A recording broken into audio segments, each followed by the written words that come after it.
حضرت داؤد علیہ السلام کے زمانے میں ایک شخص ہمیشہ یہ دعا کیا کرتا تھا کہ الہی مجھے بغیر محنت مشقت کے روزی عطا کر۔ جب تو نے مجھے کاہل اور نکارہ پیدا کیا ہے تو میری مثال ان گدھوں کی ہے جن کی پیٹھ زخمی ہو اور ان پر گھوڑوں اور اونٹوں کا بوجھ نہ لادا جا سکے۔ تو رزاق ہے اور رحیم ہے اور مجھ جیسے کاہلوں اور راحت پسندوں کو بھی کسی نہ کسی طریقے سے روزی دیتا ہے۔ جب بچہ چل پھر نہیں سکتا تو ماں اس کی روزی کا وسیلہ بن جاتی ہے۔ اس طرح میں روزی کمانے کے لیے محنت نہیں کر سکتا تو دست غیب سے مجھے روزی عطا کر۔ لوگ اس کی دعا سنتے اور ہنستے تھے کہ یہ احمق اور بے شعور کیسی دعا مانگتا ہے، شاید اس نے بھنگ پی رکھی ہے۔ روزی کے حصول کے لیے تو محنت کرنا شرط ہے، اس کے خلاف ہونا تو بعید ازکیاس ہے۔ حضرت داؤد ہمارے بادشاہ اور خدا کے رسول ہیں، وہ ہوش و بطور بھی ان کے اطاعت کا دم بھرتے ہیں، لیکن اس کے باوجود وہ محنت مشقت کر کے اپنی روزی کماتے ہیں۔ جب تک وہ زرع تیار کرنے پر اپنا خون پسینہ ایک نہیں کر لیتے ان کو روزی میسر نہیں آتی۔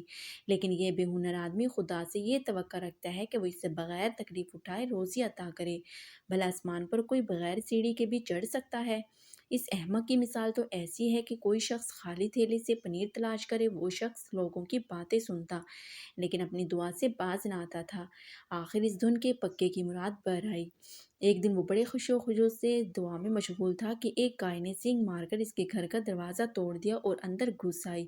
اس شخص نے اٹھ کر فوراً اس گائے کے پاؤں باندھ دیے اور اس کے گلے پر چھری پھیر دی، پھر اس کو قصاب کے پاس لے گیا تاکہ اس کی کھال اتار لے۔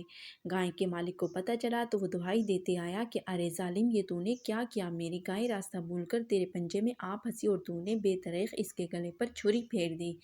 اس نازوری کا تجھے عدالت میں جواب دینا ہوگا۔ اس نے کہا، میں برسوں سے دعا مانگا کرتا تھا کہ اللہ تعالیٰ مجھے بے محنت روزی عطا کرے۔ خدا نے آج میری سن لی اور اس نے یہ گائے میرے گھر بھیج دی۔ میں نے اس کو ذبح کر ڈالا کیونکہ یہ میرا رزق تھا۔ گائے کا مالک اس کا جواب سن کر آگ بگولا ہو گیا، اس کو گریبان سے پکڑ کر 3-4 گھونسے لگائے اور کہا، اے مکار ظالم، میرے ساتھ داؤد نبی کی عدالت میں چل، وہاں تجھے معلوم ہو جائے گا کہ پرائے مال کو ہڑپ کرنے کا کیا انجام ہوتا ہے۔ اس شخص نے کہا کہ جو تیری جی میں آئے کر، مجھے تو یقین ہے بارگاہ الہی میں میری دعا قبول ہو گئی ہے۔ گائے کے مالک نے زور زور سے چلانا شروع کر دیا کہ اے مسلمانوں، ذرا اس کی بکواس سنو، یہ اپنی دعا کی بنا پر پرائے مال پر اپنا حق جتاتا ہے۔ اگر دنیا میں یہی قانون ہوتا تو لوگ دعائیں مانگ مانگ کر دوسروں کا مال چھین لیتے اور یہ تو فقیر سب کے سب دولت مند بن جاتے، جو دن رات یہی دعا کرتے رہتے ہیں کہ اے خدا تو ہم کو مال و دولت عطا کر۔ لوگوں نے کہا کہ گائے کا مالک سچا ہے، اس دعا فروش نے اس پر سری ظلم کیا، اس کے تو مسلمان ہونے میں بھی شک ہے، بھلا دعا مانگ کر دوسرے کے مال پر کیسے حق جتا سکتا ہے؟ ایسی دھاندلی کی تو شریعت ہرگز اجازت نہیں دیتی۔ کسی چیز کے مالک ہونے کا دعویٰ تو وہی کر سکتا ہے جو اس کو خریدے یا خیرات میں حاصل کرے یا وصیت میں پائے یا کوئی اپنی خوشی سے اسے بطور انعام دے دے۔ پھر وہ اس سے مخاطب ہو کر کہنے لگے کہ اس کی گائیں واپس کرو یا قید خانے کی ہوا کھاؤ۔ اس دعا مانگنے والے نے آسمان کی طرف نظر اٹھائی اور کہا کہ الہی، تو نے ہی یہ دعا میرے دل میں ڈالی، اب تو ہی میری لاج رکھ۔ اندھا تو اپنی نادانی کی بنا پر مخلوق سے سوال کرتا ہے، مگر میں نے تیرے سوا کسی کے سامنے دست طلب دراز نہیں کیا۔ تو جانتا ہے کہ میں ہمیشہ سچے دل سے تیرے سامنے گڑگڑایا کرتا تھا۔ لوگ میرے بھید کو نہیں جانتے اور میری باتوں کو بیہودہ سمجھتے ہیں، وہ بھی سچے ہیں کیونکہ غیب کے راز جاننے والا اور عیبوں کو چھپانے والا تیرے سوا کوئی نہیں ہے۔ گائے کے مالک نے کہا، ارے پکھنڈی، آسمان کی طرف کیا دیکھتا ہے؟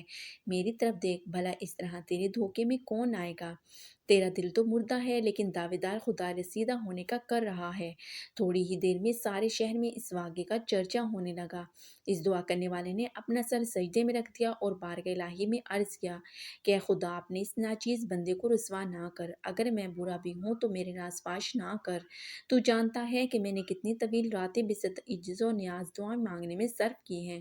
میری دعاؤں کی قدر اگر مخلوق کو نہیں تو نہ صحیح، مگر تجھے تو ہر شے کا علم ہے۔ الہی، یہ لوگ مجھ سے گائے مانگتے ہیں، حالانکہ اسے تو نے میرے پاس بھیجا تھا، اس میں میری خطا نہیں تھی۔ جب یہ جھگڑا حضرت داؤد علیہ السلام کی عدالت میں پیش ہوا تو آپ نے پوچھا کہ یہ کیا معاملہ ہے؟ مدعی نے آگے بڑھ کر عرض کیا کہ اے نبی، اللہ میں آپ کے سامنے اس شخص کے ظلم کے خلاف فریاد کرتا ہوں۔ میری گائے اتفاق سے اس کے گھر چلی گئی۔ اس نے خوف خدا سے بے نیاز ہو کر اس کو ذبح کر لیا۔ اس سے دریافت فرمائے کہ اس نے ایسا کیوں کیا؟ حضرت داؤد نے فرمایا، اے شخص بتا تو نے تجھ سے کمال کیوں طلب کیا؟ ادھر ادھر کی باتیں نہ کر، بلکہ اپنے موافق کے حق میں کوئی معقول دلیل پیش کرتا کہ ہم صحیح نتیجے پر پہنچ سکیں۔ اس نے کہا کہ اے نبی اللہ، میں 7 سال تک رات دن یہی دعا مانگتا تھا کہ اے خداوند کریم، تو مجھ کو بے محنت رزق عطا کر۔ میری دعا اور آہورازی سے اس شہر کا بچہ بچہ آگاہ ہے۔ آپ کسی سے پوچھیں، وہ میری بات کی تصدیق کرے گا۔ اتنی مدت کی دعاؤں کے بعد ایک دن میں نے یکایک ایک گائے اپنے گھر میں دیکھی۔ میں یہی سمجھا کہ اللہ تعالیٰ نے میری دعا قبول فرما لی، اس نے یہ رزق میرے لیے بھیج دیا۔ چنانچہ میں نے گاؤں کو ذبح کر دیا تاکہ اپنی دعا کے قبول ہونے کے شکرانے میں اس کا گوشت فقراء و مساکین میں تقسیم کر دوں۔ حضرت داؤد نے فرمایا کہ ان باتوں کو چھوڑ، اگر کوئی شریعت حجت ہے تو وہ بیان کر۔ کیا تو یہ چاہتا ہے کہ میں بغیر کسی دلیل کے شریعت میں کوئی باطل چیز داخل کر دوں؟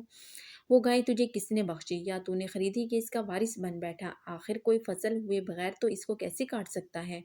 زیادہ بک بک نہ کر اور گائے کے مالک کو اس کے مال کی قیمت ادا کر۔ اگر پاس نہیں ہے تو قرض لے کر دے۔ اس نے کہا، اے بادشاہ، آپ بھی وہی بات کہتے ہیں جو یہ بے درد کہتے ہیں؟ پھر اس نے ایک آہ بھری اور کہا کہ اے دونوں جہاں کے مالک، تو ہی غیب کا حال جانتا ہے، یہ بھید داؤد نبی پر ظاہر فرما دے۔ یہ کہہ کر زار زار رونے لگا۔ اس کی حالت دیکھ کر حضرت داؤد کا دل دہل گیا اور انہوں نے مدعی سے کہا کہ اے شخص، اس کو ایک دن کی مہلت دے، اس اثنا میں بھی مراقبہ کروں گا اور اللہ تعالیٰ سے حقیقت حال ظاہر کرنے کی دعا کروں گا۔ اس کے بعد حضرت داؤد خلوت میں تشریف لے گئے اور دروازہ بند کر کے نہایت خشوع و خضوع کے ساتھ عبادت میں مصروف ہو گئے۔ حق تعالیٰ نے ان کو اپنے بھید سے آگاہ کر دیا اور وہ صحیح نتیجے پر پہنچ گئے۔ دوسرے دن آپ کی عدالت میں پھر لوگ جمع ہوئے اور مدعی و مدعیہ علیہ بھی حاضر ہوئے۔ مدعی نے چھوٹتے ہی مدعی علیہ پر طعن و تشنیع کے تیر برسانے شروع کر دیے کہ اے نابکار، میری گائے واپس دے اور اپنے خدا کے سامنے شرمسار ہو۔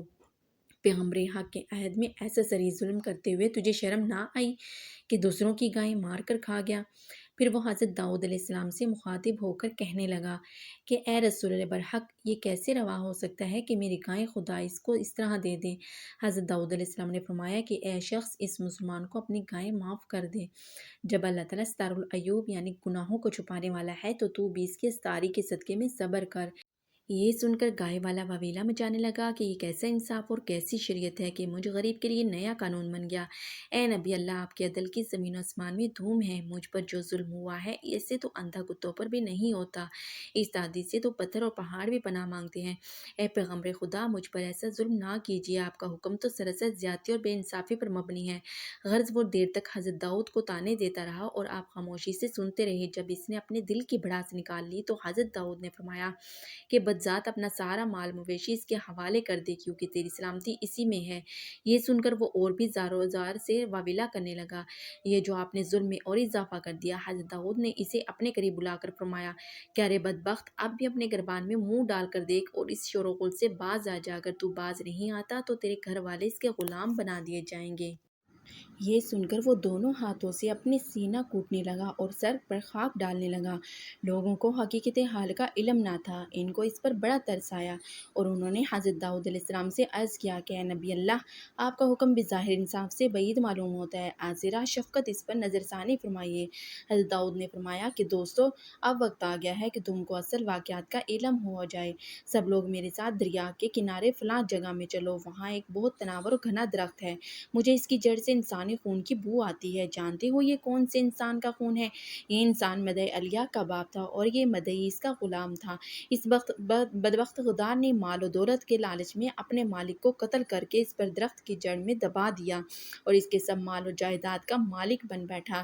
مدعی علیہ اس وقت بہت کم سن تھا، اس لیے اس کو اس واقعے کا علم نہیں۔ یہ ظالم اپنے مالک کے اہل و عیال کی خبرگیری تک سے غافل ہو گیا۔ یہ جانتا تھا کہ مدعی علیہ اس کے مالک کا فرزند ہے، لیکن یہ ایک حقیر گائے کے لیے اس کی رسوائی کے در پہ ہو گیا۔ اس طرح اس نے خود ہی اپنا راز فاش کرنے کا سامان مہیا کر دیا، ورنہ شاید خدا اس کے جرم پر پردہ رہنے دیتا۔ حضرت داؤد علیہ السلام کے ارشادات سن کر سب لوگ انگشتے بدناں ہو گئے۔ پھر وہ سب حضرت کے ساتھ اس درخت کے پاس پہنچے۔ آپ نے حکم دیا کہ مدعی کے ہاتھ پیچھے باندھ دو۔ پھر آپ نے اس سے مخاطب ہو کر فرمایا کہ اے کتے، پہلے تو نے مدعیہ کے دادے کو قتل کیا اور اس کی سزا میں تجھ کو مقتول کے فرزند کا غلام بنایا گیا۔ پھر تو نے اس کے ساتھ بھی غداری کی اور اس کو قتل کر کے اس کے مال و دولت پر قبضہ جما بیٹھا۔ تیری بیوی تیری مقتول مالک کی لونڈی تھی، لہٰذا اس سے جو اولاد پیدا ہوئی ان سب کا وارث یہی مدعیہ ہے، تو بھی اس کا غلام ہے اور تیرا مال و دولت بھی اس کی ملک ہے۔ تو نے شرع کے مطابق فیصلہ چاہا تھا تو لے، اب یہ شرع کا فیصلہ ہے، جا اور اس کی تعمیل کر۔ ارے ظالم، تو نے اسی جگہ اپنے مالک کو کیسے بے دردی سے قتل کیا؟ اس بیچارے نے تیری کس قدر منت و سماجت کی، لیکن تجھے ذرا ترس نہ آیا؟ اس بے گناہ کا سر کاٹ کر تو نے چھری سمیت اس درخت کے نیچے دفن کر دیا۔ اے لوگو، یہاں سے زمین کھودو، سر اور چھری دونوں مل جائیں گے۔ چھری پر اس کتے کا نام بھی کندہ ہے جو اس کے قاتل ہونے کا بین ثبوت ہے۔ لوگوں نے زمین کھودی تو جیسا حضرت داؤد علیہ السلام نے فرمایا تھا ویسے ہی ظاہر ہوا۔ لوگوں کی فرط حیرت سے چیخیں نکل گئیں۔ پھر حضرت داؤد نے درخت سے مخاطب ہو کر فرمایا کہ اے درخت، تو اس واقعے کے متعلق کیا جانتا ہے؟ اللہ تعالیٰ نے اس درخت کو قوت گویائی عطا فرمائی اور اس کی ایک ایک شاخ اور ایک ایک پتا پکار اٹھا کہ اللہ کے رسول، آپ نے بالکل سچ فرمایا۔ اس واقعے کا شاہد خود حق تعالیٰ ہے۔ یہ دیکھ کر لوگ اپنی بدظنی پر سخت پشیمان ہوئے اور حضرت داؤد سے رو رو کر معافی مانگی اور عرض کیا، اے نبی اللہ، ہم اندھے تھے، اس لیے آپ نے جو کچھ فرمایا تھا اس پر ہم نے اعتبار نہ کیا، ہمیں معذور جان کر درگزر فرمائیں۔ آپ کے معجزے نے لاکھوں دلوں کی آنکھیں کھول دیں اور ہر شخص کا اللہ تعالیٰ پر ایمان پختہ ہو گیا۔ ایک ظالم کیفر کردار کو پہنچا اور ایک جہاں زندہ ہو گیا۔ اے عزیز، تو بھی اپنے نفس کو مار اور ایک جہاں کو زندہ کر۔ پیارے بہن بھائیوں، اگر آپ کو میری یہ ویڈیو اچھی لگے تو ویڈیو کو لائک اور شیئر ضرور کریں اور میرے چینل کو سبسکرائب ضرور کریں۔ شکریہ۔